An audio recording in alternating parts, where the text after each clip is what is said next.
સૌરાષ્ટ્રના સૌથી મોટા માર્કેટિંગ યાર્ડ ગોંડલ ખાતે લાલ મરચાની આવક શરૂ થઈ છે તો બીજી તરફ રાજસ્થાન, મધ્યપ્રદેશ, ઉત્તર પ્રદેશ સહિતના રાજ્યોના વેપારીઓ અહીં મરચાની ખરીદી કરવા આવી પહોંચ્યા છે।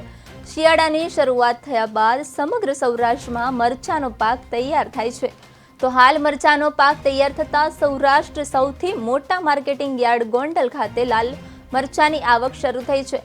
આ રોજ અંદાજે 30,000 મરચાની ભારીની આવક થઈ છે, જેનો ભાવ 500 રૂપિયાથી લઈને 2,951 રૂપિયા સુધીનો જોવા મળ્યો હતો।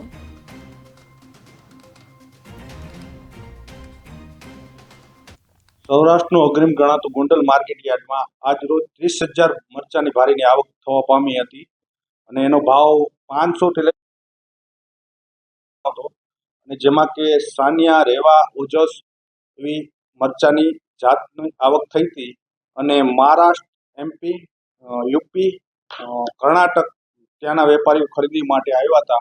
એટલે વધારે ખેડૂતોને કેમ ભાવ મળી રહે એ માટે માર્કેટ યાર્ડ પ્રયત્ન કરતું રહેતું હોય એના માટે બહારથી કર્ણાટકથી, યુપીથી, એમપીથી અને મહારાષ્ટ્રથી વેપારીઓને બોલાવવામાં આવેલા છે અને વધારેમાં વધારે મરચાની કેમ આવક નિકાસ થાય અહીંથી ગોંડલ માર્કેટ યાર્ડમાંથી અત્યારે 2,500 થી 3,000 ભારીની નિકાસ થઈ રહી છે। વધારેમાં વધારે નિકાસ થાય એવો ગોંડલ માર્કેટ યાર્ડનો પ્રયત્ન રહેશે।